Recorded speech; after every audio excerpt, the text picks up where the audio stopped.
Manhã Sagres retoma agora a série de entrevistas com os pré-candidatos à Prefeitura de Goiânia. Já está em contato conosco em áudio e vídeo o deputado estadual pré-candidato pelo Partido Solidariedade, Alisson Lima. Deputado, obrigado pela presença aqui com a gente. Bom dia, boa semana. Olá, Rubens, bom dia. Bom dia para você, Sileide também, todos os ouvintes da Sagres. Uma semana abençoada para todos nós aí.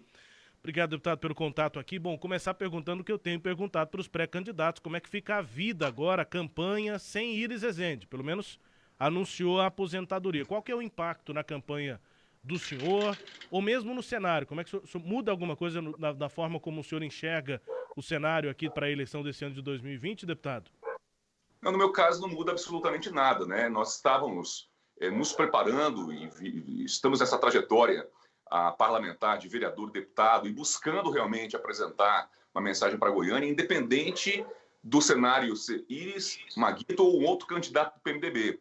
Óbvio que Iris Rezende se trata de um dos maiores personagens da história política do Estado, tinha um peso muito grande ali em toda a conjuntura. Porém, a saída dele não muda em nada, pelo menos em nossa pré-campanha, em termos práticos. Sileide. Deputado, o senhor faz parte de um grupo, né, de deputados e vereadores que chegaram a conversar sobre a possibilidade de uma aliança desse grupo, já que muitos de vocês têm uma relação política muito próxima. O senhor participou das reuniões e há a possibilidade de esse projeto avançar? Conversas iniciais apenas, não avançou muito. Na verdade, em termos de reuniões físicas, foi apenas uma reunião, né, que nós tivemos. E nunca teve em questão uma aproximação, por exemplo, do partidário, uma união no primeiro turno. A conversa sempre foi em torno de uma pauta em comum para Goiânia, uma pauta de afinidades, inclusive, citando como exemplo aí eu, a doutora Cristina, o Elias, o próprio delegado Eduardo, convivemos na Câmara Municipal durante 2 anos, então temos muitas coisas em comuns ali. Fizemos parte da oposição também ali na Câmara Municipal. Então, de repente, a ideia era afunilar uma pauta em comum, por exemplo, em relação ao Pacto pela Mobilidade Urbana, uma pauta anti-fake news agora nessas eleições. Tudo isso estava sendo conversado, mas não avançou.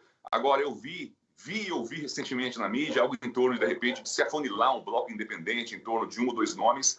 Eu não concordo, eu defendo aí que todos possam realmente disputar a eleição esse ano, se apresentar para a sociedade. É bom para Goiânia isso, é bom para Goiânia conhecer nomes como o meu, nomes como o da doutora Cristina, como, de repente, do Gustavo Gayer, que é um pré-candidato de direita. Enfim, é importante Goiânia hoje, mesmo dentro de um perfil de fragmentação no cardápio eleitoral agora, conhecer novos nomes, pessoas novas com perspectivas diferentes para Goiânia. Bom, então o senhor descarta qualquer possibilidade de uma chapa de consenso? Nesse momento, sim, né? Eu não vejo ambiente para isso. Poderia, de repente, dentre esses nomes citados, ou dentro desses 8 ou 9 nomes dos blocos independentes, um compor como vice de outro. Mas também não tem avançado, porque todos têm a intenção de emplacar a chapa até o fim, até por conta da questão dos vereadores, né? Que desenvolve uma afinidade muito grande aí com o candidato a prefeito. Então, no momento, eu não vejo muita perspectiva, não. O senhor é do Solidariedade? Sim. O Solidariedade, portanto, vai de chapa própria, independentemente do quadro político em Goiânia. Isso significa que vai ter candidato a prefeito e, obviamente, a chapa de vereadores. Temos uma chapa completa de vereadores. A princípio, sim, estamos nos preparando para uma chapa própria. Estamos conversando, sim, também com outros partidos, de repente, para uma composição com vice. Agora, o foco, o objetivo realmente é irmos até o fim, na nossa intenção de disputar a Prefeitura de Goiânia. O senhor já marcou a convenção? Já está marcada do Solidariedade? Está marcado para o dia 16 de setembro, no período da manhã já, e foi publicado, inclusive, no jornal local.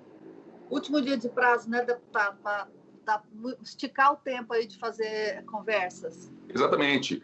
Daqui para lá são 16 dias, nós temos aí um tempo para poder ainda continuar conversando. Óbvio que todos os partidos estão com dificuldade de composição para vice, eu não vejo nenhum partido com essa facilidade hoje, E o motivo é simples. Todos os partidos, principalmente aqueles que têm um bom tempo de televisão e que têm uma estrutura partidária, todos hoje têm nome próprio aí sendo lançado para a prefeitura. No caso do Solidariedade, como é que estão essas conversas? Aliás, quanto tempo de TV o Solidariedade terá? Nessa primeira distribuição, são 26 segundos para o partido. É um tempo pequeno, temos consciência disso. Queremos, pelo menos, dobrar esse tempo aí. No entanto, Cileide, não é uma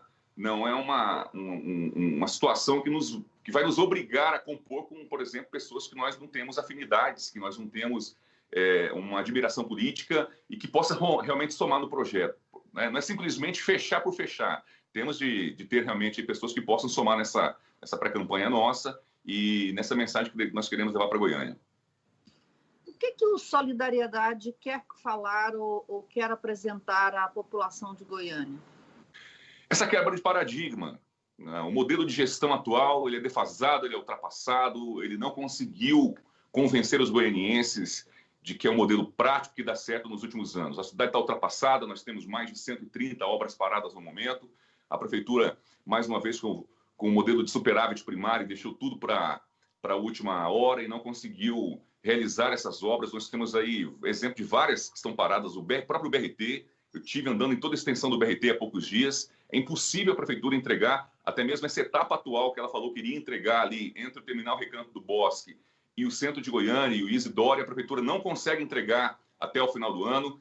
Há 18 CMEs que estão parados num momento de muita fragilidade social em que as famílias vão depender desses CMEs. A prefeitura não conseguiu terminar uns 13 CMEs que tem verba do Ministério da Educação, mas os outros fazem parte do PAC da época da ex-presidente Dilma. Então, a prefeitura com dificuldade, ouvintes, de entregar essas obras, mas o fato da cidade não ter se desenvolvido economicamente nos últimos anos, o nosso PIB está estagnado. Desde 2009, a prefeitura crescendo menos de 0,5% ao ano. Em 2009, quando eu cheguei para Goiânia, o nosso PIB ele era de 46 bilhões,900. No ano que eu cheguei para Goiânia, hoje, o nosso PIB não chegou ainda em 50 bilhões, ou seja, estamos crescendo menos de 0,5% ao ano, porque a cidade ela confiou muito nessa questão do setor de serviços, que é óbvio, é muito importante para a nossa capital, é a locomotiva da capital hoje, economicamente falando, o turismo de negócio também, porém não foi suficiente esse lei de ouvintes para poder desenvolver realmente e tornar Goiânia um referencial na economia. Então, a proposta que nós estamos levando para Goiânia a partir de agora é de quebra de paradigma, é divisor de águas, aproveitar esse momento que estamos com a pandemia e que nós vamos, por exemplo, precisar apresentar aí nos próximos dias um plano de recuperação para a capital na área da economia. A mobilidade urbana da cidade, é óbvio que nós vamos encarar esse problema com um contrato saturado desde 2007, que também não apresenta renovação alguma. A saúde tem de ser humanizada, o médico da saúde tem que voltar, o saúde móvel será construído. Nós vamos construir um programa chamado Saúde Móvel, com unidades móveis de saúde atendendo pela periferia da capital, porque vamos refletir no seguinte: no pós-pandemia, muita gente vai ter dificuldade em ir para um posto de saúde, para um CAIS ou para um PSF, porque temos um vírus aí durante mais alguns anos para poder assustar a nossa população. Então, as pessoas estão, nesse momento, com o pé atrás em relação a esse contato com as unidades de saúde. Então, precisamos levar a saúde para as pessoas. Isso não é caro. Um ônibus hoje estruturado como unidade móvel é R$1 milhão. 10 ônibus atenderia toda a capital, algo em torno de R$10 milhões. É o valor da metade de uma UPA estruturada em Goiânia. Você conseguiria fazer essa questão da checagem da saúde das pessoas em loco e trabalhar um conceito de saúde coletiva que, infelizmente, Goiânia não tem hoje. Pergunto para você, a Prefeitura de Goiânia, a Secretaria de Saúde, tem um controle hoje do aspecto de saúde das famílias, uma triagem sobre a saúde das famílias em Goiânia? Não tem. E nós queremos apresentar isso. São vários elementos. Ao longo da pré-campanha e da campanha, eu estou à disposição da sociedade para poder esclarecer todas as dúvidas sobre o nosso projeto. E a nossa mensagem é clara: dá sim para fazer muito, porque Goiânia tem um orçamento hoje de R$6 bilhões, mais um incremento aí desse empréstimo da Câmara Municipal, que foi aprovado pela Câmara. Hoje, a Prefeitura, com mais de R$1 bilhão em conta, e mais esse incremento desse empréstimo aí, tem sim recurso. O que errou foi estrategicamente e no planejamento. Deputado, o senhor disse que tem 130 obras paradas em Goiânia. Esse é o número de obras em andamento. Quais são essas 130 obras paradas que o senhor se refere? Não, é um equívoco seu. Na verdade, são mais de 130, porque quando eu fui presidente da CPI das obras paradas, a prefeitura nos forneceu informações de 37 obras paradas apenas em Goiânia no primeiro momento, no ofício que o ex-secretário Fernando Cosetti da CEINFRA nos enviou lá, quando pedimos o primeiro levantamento da prefeitura, Sileide. A partir daí, nós começamos a avançar mais, sabíamos que era muito maior. Aí vieram informações sobre obras do PAC, obras estruturais do PAC e tudo mais. Ao todo, no final do nosso diagnóstico, foi inclusive encaminhado para o Ministério Público, eram 117 obras paradas naquele ano, mais de R$1 bilhão. Só CEMEI são 18, postos de saúde são mais 9, e aí tem escolas municipais abandonadas, é um número muito grande de postos de saúde. Mas não é um diagnóstico atrasado, deputado? Porque o senhor foi vereador antes de 2018, né? Não, então, mas qual foi dessas obras que eu citei, dos CEMEIs, por exemplo, e dos postos de saúde, qual que a prefeitura retomou? Nenhuma dessas obras foram retomadas. O que eu tenho visto é que a prefeitura retomou as obras dos CIMEIs. Nenhum CEMEI. Aliás, o prefeito esteve dos CIMEIs recentemente visitando as obras dos CIMEIs. O prefeito, ele tocou agora, recentemente, obras de CEMEIs que foram projetadas por ele. Das obras antigas, dos 18 CEMEIs que eu estou citando, da época do ex-prefeito Paulo Garcia e do PAC, a prefeitura não retomou nenhum desses CEMEIs. Assim como as escolas municipais. Eu continuo o tempo todo de olho em cima disso, acompanho muito, verifico em loco a situação dessas obras, porque elas representam realmente um atraso muito grande para Goiânia. BRT também. Casa de Vidro. Explica uma obra como a Casa de Vidro, que fica ali, um centro cultural construído a menos de 1 quilômetro de um outro centro cultural. Eu achei uma matéria aqui no jornal, do dia 17 de novembro de 2019, dizendo que a prefeitura retomou a obra de 18 CEMEIs, entre eles o Centerville, até o local onde estava o prefeito de Goiânia. Tudo parado no momento, Sileide. Tenho andado em Goiânia, tenho verificado muito, conversado com as pessoas. Todas essas obras de CEMEIs estão paradas. Podemos até marcar, então, em loco, uma visita, nós e a Rádio Sagres, para poder verificar se essas 18 obras do CEMEIs foram retomadas pela prefeitura. Eu assumo um compromisso com vocês de irmos em loco nessas obras, como também nas escolas municipais, várias aqui de Goiânia, postos de saúde, exemplo, lá no setor, no bairro São Domingos, bairro São Carlos aqui em Goiânia, no setor São Carlos aqui em Goiânia, na região noroeste, tem um CEMEI, um posto de saúde abandonado lá desde 2007. Lá se vão 13 anos aí de abandono da obra. Então, estou à disposição para poder apresentar para a sociedade essas obras todas paradas. Deputado, o senhor fala em paralisia aí da economia do município de Goiânia. O que o senhor acha que é possível fazer para a retomada dessa economia? O programa de flexibilização tributária tem que ser praticado em Goiânia, não tem como, não tem outro caminho.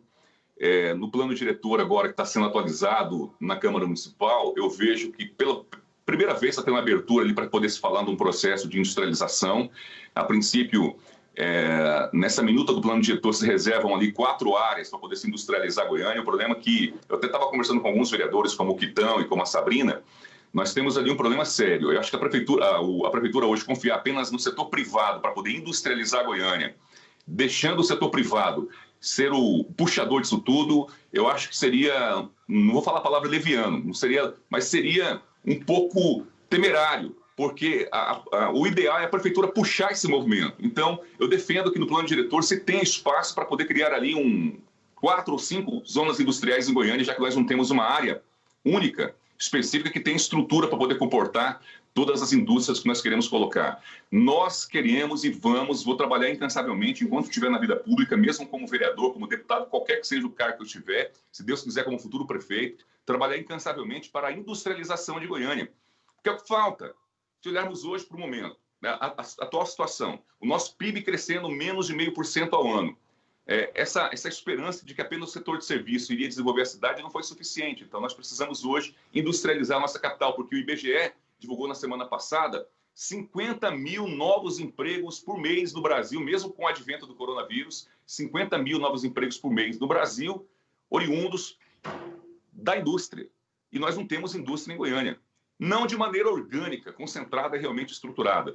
Agora, não é só isso, é a flexibilização tributária que eu acabei de citar, o ISS estagnado em 5% e há anos nós precisamos, em alguns setores estratégicos, a abordagem vai ser essa, flexibilizar em áreas estratégicas. Por exemplo, nós precisamos levar a gente de novo para o centro de Goiânia, criar ali o centro tecnológico, criar ali um local onde as startups se instalem, onde as empresas que fabricam medicamentos naturais e fitoterápicos possam se instalar, os showrooms das empresas de segurança privada possam se instalar também ali. E não tem como levar empresa para o centro de Goiânia sem os incentivos fiscais, essa abordagem tributária. Agora, em relação à industrialização, Cileide, o caminho realmente é a prefeitura capitanear esse movimento, comprar essas áreas, transformar em distritos industriais, pode ser distrito temático, poderemos construir um distrito industrial têxtil na região noroeste, por exemplo, cessão de áreas e incentivo tributário para as pessoas poderem se instalar. Eu estou vendo e ouvindo recentemente aí um processo de criminalização do incentivo fiscal. Eu sou contra. Eu acredito que tem que tirar os excessos, tirar o compadrio. Agora, incentivo fiscal é a única ferramenta para poder atrair indústria de grande porte hoje aqui para Goiânia. Pois é, mas o senhor acha que Goiânia tem que abrir mão de mais imposto? O senhor está falando em crescer aí a arrecadação, mas o senhor acha que Goiânia tem que abrir a mão de imposto? Me dá um exemplo de qual imposto Goiânia abriu mão recentemente. Goiânia não abriu mão de imposto nenhum recentemente, pelo contrário. Houve um incremento de quase 40% no IPTU nos últimos 2 anos. Não sou eu que estou dizendo. O secretário Alessandro Mello, antes de sair da prefeitura, comemorou sobre esse incremento de quase 40% na arrecadação tributária, só do IPTU quase 30%. Então, hoje a prefeitura, via esse processo todo de aumento tributário, com a atualização de planta de valores da Câmara Municipal, entre ITU e IPTU, aumentou quase 40% do imposto. Né? Tem, por exemplo, para você abrir hoje, começar uma construção civil de pequeno porte, você paga taxas similares. Tem que simplificar o ambiente regulatório de Goiânia. A prefeitura só quer saber de arrecadar. A grande marca dessa gestão foi sempre a arrecadação. Pelo contrário, eu não estou falando de renúncia fiscal, estou falando de você incentivar setores estratégicos para poder se desenvolver. A prefeitura perde no primeiro momento, Cileide, Rubens e ouvintes, mas ganha no segundo momento. Ganha de maneira macro lá na frente. Daqui a um ano começa a recuperar, porque a economia vai se retroalimentando, vai se oxigenando, e automaticamente a arrecadação aumenta no contexto geral lá na frente. O senhor fala em mudanças de paradigma, mas o senhor está propondo aí uma alternativa muito sessentista, digamos assim, né, para Goiânia, que é a industrialização. Aliás, a industrialização, como processo de desenvolvimento urbano, ele é da década de final dos anos 50, é muito assim, antigo. Não seria mais revolucionário se o senhor pensasse, se tivesse uma proposta mais do mundo atual de hoje, ou seja, uma economia limpa, uma economia que não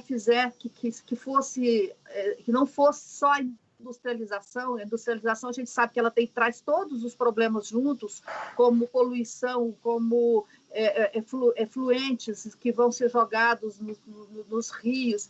Quer dizer, não era hora de pensar com a cabeça do século XXI e pensar em modelos de desenvolvimento apropriados para essa ocasião, como é o caso de tecnologia, de economia verde, e pensar com a cabeça do mundo de hoje, não com a cabeça dos anos 60? Concordo parcialmente com você, né? Primeiro que antigo é desemprego. Não tem nada mais antigo do que o desemprego nesse mundo. Nós precisamos, nesse momento, usar dessa ferramenta da industrialização limpa para poder gerar emprego em Goiânia. Porque quando se fala, por exemplo, Cileide, de indústria, o estigma que se tem da indústria é poluição, é chaminé com fumaça. Não estou falando disso. Estou falando de indústria têxtil na região noroeste, por exemplo, onde nós temos mais de 300 pequenas confecções funcionando dentro de pequenas casas e pequenos galpões que não tem a mínima estrutura e nem incentivo fiscal por parte da prefeitura. Eu não estou falando de indústria poluidora. Quando se fala de indústria têxtil, é indústria limpa. Quando se fala de indústria de tecnologia, as startups ou indústrias de maquinário são indústria com a emissão de poluentes mínimos possíveis. A região leste de Goiânia, por exemplo, que é muito carente de emprego, região do Novo Mundo, ali da Vila Pedroso. Ali nós estamos pouquíssimos quilômetros do polo petroquímico de Senador Canedo. Dá para fazer uma interligação de modal, porque na região do Novo Mundo nós temos apenas distribuição do que é produzido em Canedo. Dá para fazer uma interligação de modal ali, dá de maneira muito barata, não tem grandes custos, aquisição de uma área, cessão de solo para que essas empresas possam instalar ali. Isso é emprego, é qualidade de vida. Pelo contrário, a cidade tem como modernizar muito através da indústria limpa. essa marca da indústria do passado poluidora, instalada na beira de áreas de preservação e mananciais, isso aí, claro que nós não vamos fazer de maneira alguma, não seria leviano fazer isso. É fazer realmente indústria do século XXI. Rubens. Deputado, o senhor disse no início que essa desistência, a aposentadoria de Iris Rezende não faz diferença nenhuma na sua campanha, mas como é que o senhor avalia agora essas movimentações aí de grupos, né, MDB que faz ainda oposição ao governo do estado, considerar receber apoio do DEM, Vanderlan Cardoso, pelo que está sendo publicado, poderia também retomar uma pré-candidatura para também, quem sabe, receber o apoio do DEM. Como é que o senhor avalia essas movimentações? Pode ser que o senhor enfrente um grupo desses aí, fundido, digamos, né, nessa eleição, deputado. Eu também não fico muito preocupado, não, Rubens. Eu acho que é pouco do retorno ainda, né, ou pouco dos requisitos da velha política, né? Ou seja, quando se chega numa situação como essa, nós precisamos unir as máquinas e tudo mais para poder ganhar uma eleição. E adversários que até então estavam sempre em lados opostos, né, se digladiando, começam ali a apresentar uma proposta conjunta para a sociedade. Eu, particularmente, não faço isso. Entrei para a política em 2016, fui vereador, trabalho hoje de maneira independente. Claro que eu tenho pessoas que acreditam em mim. O deputado federal Lucas Virgílio, que é o presidente do partido, é um dos exemplos de pessoas que estão acreditando nesse projeto. Agora, eu mantenho a minha linha de independência e, repito, falei agora há pouco para vocês, na hora de compor, por exemplo, uma vice, eu não vou com pessoas que destoam do nosso projeto, que não tem o que somar no nosso projeto. Esse negócio de juntar aí PMDB, DEM, né, enfim, direito que eles têm, faz parte do processo democrático e do processo político do Brasil. Agora, eu, sinceramente, não vejo com os bons olhos e vejo que o eleitor também, hoje em dia, não está vendo com os bons olhos. Exemplo, tanto de ataque que teve na campanha eleitoral entre Daniel Vilela e Ronaldo Caiado, principalmente do Daniel para com o Ronaldo Caiado, e o atual governador ficou mais na defensiva ali nos debates. Agora, faz uma simbiose entre eles e se juntam num plano para Goiânia. Sinceramente, esse modelo está um pouco ultrapassado. Deputado estadual Alisson Lima, pré-candidato pelo Partido Solidariedade à Prefeitura de Goiânia. Deputado, obrigado pela disponibilidade aqui de conversar com a gente em áudio, mas também em vídeo aqui na nossa live. Um abraço aí, boa semana. Obrigado, amigos. Obrigado, Rubens, Leide, ouvintes da Rádio Sagres. E repito, é interessante, de repente, marcarmos aí um compromisso de verificarmos em loco a situação das obras paradas de Goiânia. Eu tenho certeza que se não forem 130, pelo menos 129 temos. Obrigado a todos, bom dia. Um abraço, obrigado aqui pela disponibilidade. Acho que, sem dúvida, durante a campanha, oportunidade não vai faltar, né? Essa verificação vai ser praticamente que diária, né? A gente vai acompanhar também. Obrigado, deputado Alisson Lima, pré-candidato do Solidariedade à Prefeitura de Goiânia. Destaques a íntegra dessa conversa, você confere aí no nosso portal, o sagresonline.com.br.